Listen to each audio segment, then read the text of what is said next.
Hey you guys, welcome to Jeep Sheep TV and happy Easter. I know that this year is a little bit weird. We are missing out on Easter Jeep Safari, which is a total bummer. But we do still have Easter Day, which is today. And I was kind of thinking about this day and I was thinking about what it means to me. And I was wondering if, or I guess how many people really know the story behind the holiday of Easter and or why people celebrate it at all. So I whipped out a notepad and started writing down a whole bunch of things as far as what Easter is and what it means. And this is what I've come up with. So grab yourself a little baggie of Hot Wheels fruit snacks, sit back, relax, and enjoy the story. If you grew up in a Christian culture, you know that there are basically two main days where people feel obligated to go to church outside of weddings and funerals.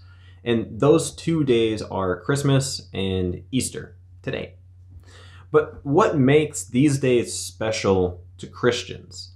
Well, the stories associated with these days are kind of the backbones of the entire belief system, especially today, Easter.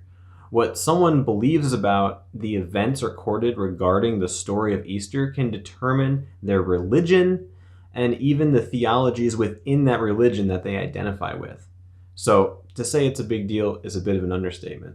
Starting briefly with Christmas, because you need Christmas to explain Easter. A Jewish baby is born. His name is Jesus, and the way he was born, when he was born, where he was born, and who he was born to all fulfill a whole bunch of Jewish prophecies written long before his birth.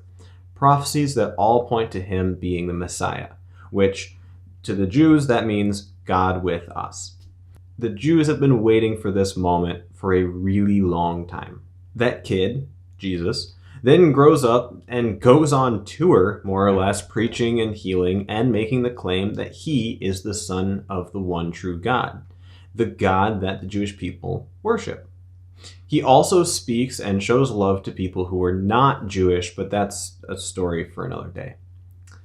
Anyway, he gets quite the following, and people are really liking what he has to say, with the exception of the religious rulers who had a lot of power at the time, and basically if Jesus' preaching were turned into action, they would be losing a lot of that power, but that is a completely different story for a completely different day. During this time period, the Jewish people were wildly oppressed by the Roman Empire, and the Jewish people, being hopeful and a little bit short-sighted, had an immediate need and thought Jesus to be the immediate answer.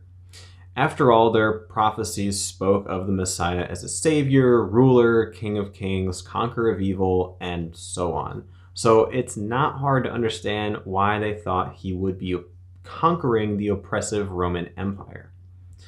When it came out that Jesus had no intentions of doing this, the Jews were understandably upset and ended up killing him for being a fraud.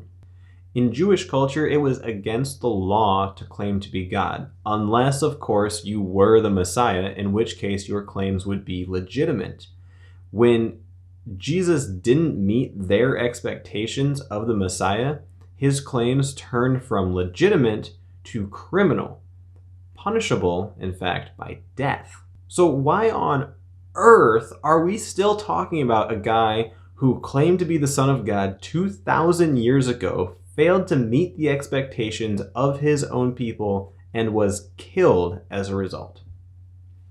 Because there's more to the story. The story of Jesus' crucifixion was recorded by 3 people who were eyewitnesses to the event. 2 incredibly important things happened after he was sentenced to death. Now, there were a lot of other important things happening during this event, but these are the 2 that stand out to me as incredibly important. The first one is this. With his dying breath, Jesus shouts out, my God, why have you forsaken me?" Now, on the surface, that statement seems kind of odd, especially considering the circumstances and who's saying it. This guy believed himself to be the Son of God and wanted other people to believe this too. But then, why would he seemingly admit defeat with his dying breath. Maybe you could argue that he truly was a fraud and now he's admitting defeat. But there's more to it than that. Why is the person that's witnessing this and then later recording this using this information to make claims that Jesus really was the Son of God? Makes you think there's more to the story. Well, there is. This next part takes a little bit of understanding of Jewish culture to really digest.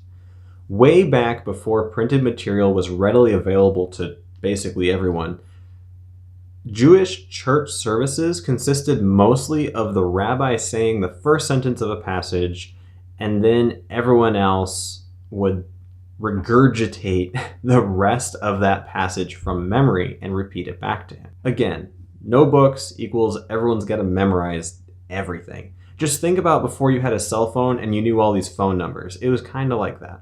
This is kind of a rabbit hole of sorts, so we're not going to get into too much detail, but I do want to explain this briefly. One of the religious texts that the Jewish people were very familiar with was a collection of poems and songs written by a previous king of theirs, King David. We know this to be the book of Psalms. In Psalm 22, David, who ruled long before Jesus was ever born, was having an extraordinarily bad day, and he decided to more or less vent into his journal. He describes being pierced at the hands and feet, having people stare and gloat at him, and a lot of other fairly horrible things.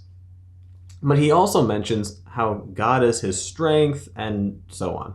Just so happens that David starts this journal entry with the words, my God, why have you forsaken me?" Fast forward to Jesus dying on the cross, who then shouts these exact words. Everyone in the crowd has probably memorized these words since they were young and repeated them back in church services and so on. So when they hear these words, the remainder of the passage is then going to start playing back in the back of their minds. What's fascinating is that Psalm 22, written by a king, like I said, long ago, who was essentially venting about his bad day, artfully and accurately describes not only the events that had just happened to Jesus and the things currently happening to Jesus, but also contains all of the things Jesus would say about the situation he was in if he had the breath or life left in him to do so.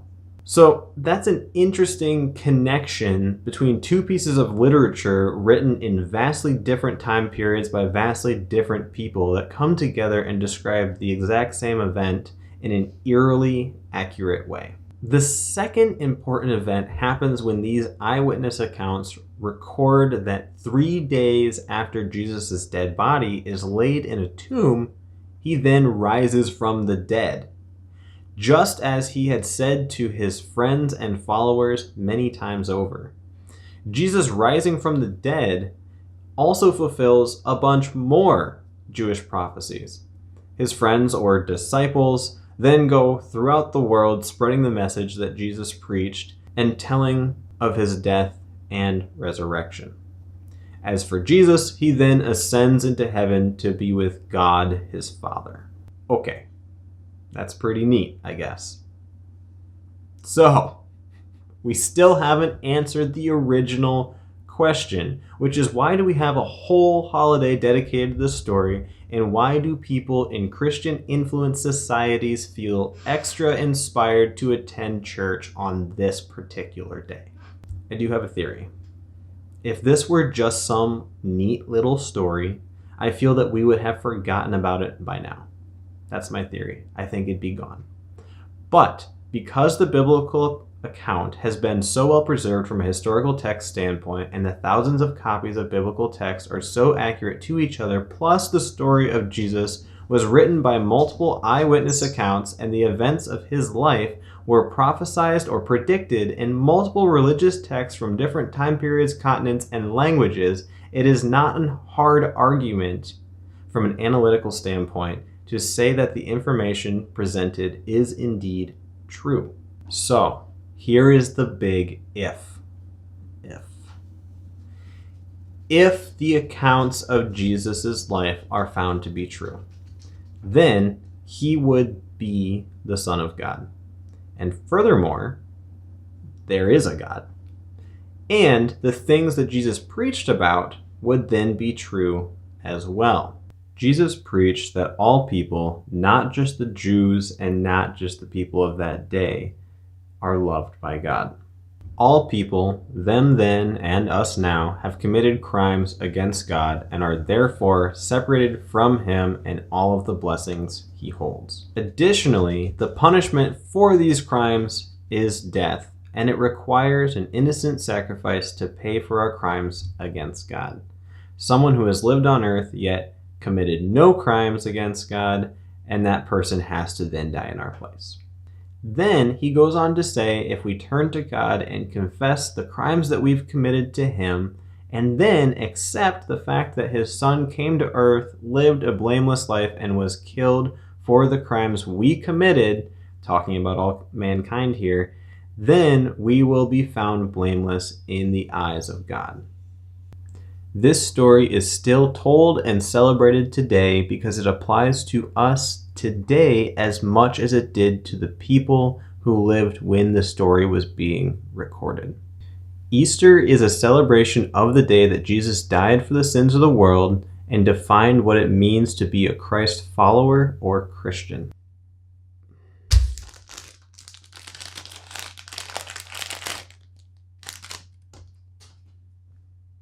Am I summarizing? Wow, this is a bad idea. Don't have fruit snacks while you're filming. Am I summarizing? Yes. Do I believe that Jesus was fully man and fully God and died for the sins of the world? Yes. Does that imply that I'm a bit biased? Of course it does. But with that being said, I'm not on here to magically get a bunch of converts or try to convince anyone of anything.